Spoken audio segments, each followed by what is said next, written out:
So you're thinking about training your dog with an e-collar. Well, I have 3 things that you should consider.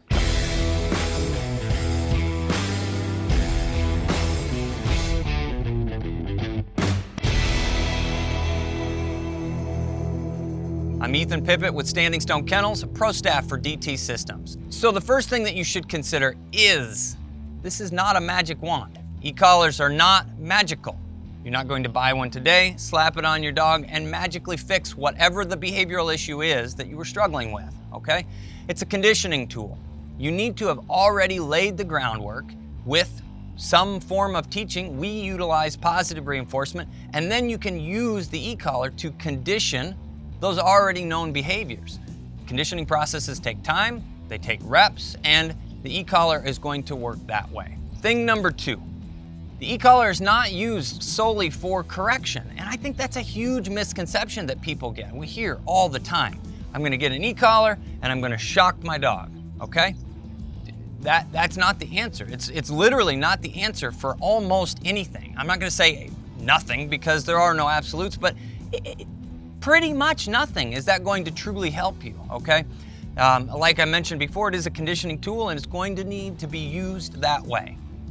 Now the third thing, this is something that's going to be on the opposite. The folks that are maybe hesitant a little bit or not comfortable with the idea of an e-collar, think about it more as a form of communication, okay? The e-collar is a way for us to be able to reach out and communicate with our dogs at a further distance, much like any other training tool, a leash or a long check cord. All of those things give us the ability to reach out and communicate.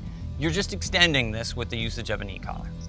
All right, so now that we've talked about the 3 things that you should consider, it's not a magic wand. You're not going to utilize it solely for correction. You need to think about the e-collar as a form of communication. I want to give you a real-world example that kind of explains, for anybody that's maybe hesitant about the usage of the collar or the usage of stimulation on the collar, you need to think about the collar as using the lowest level that the dog's going to respond to. And that is going to change based on situations and environments, and this is a really good way to think about it, okay? You're sitting in the car next to your friend on the way to the concert. We can have a conversation just like this, easily heard. We can communicate at this low level, low levels of distraction. Think about that.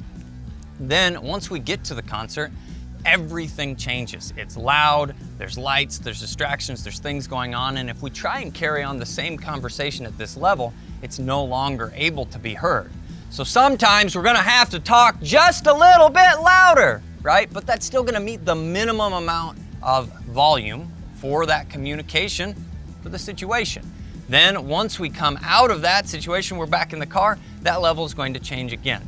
So when you're working with your dog, it's important to understand that you've got an e-collar, it has multiple levels, and those different levels are gonna work for different environments. I hope this helps you in your decision-making process. I'm the guy with the pink gun. We will see you in the next video.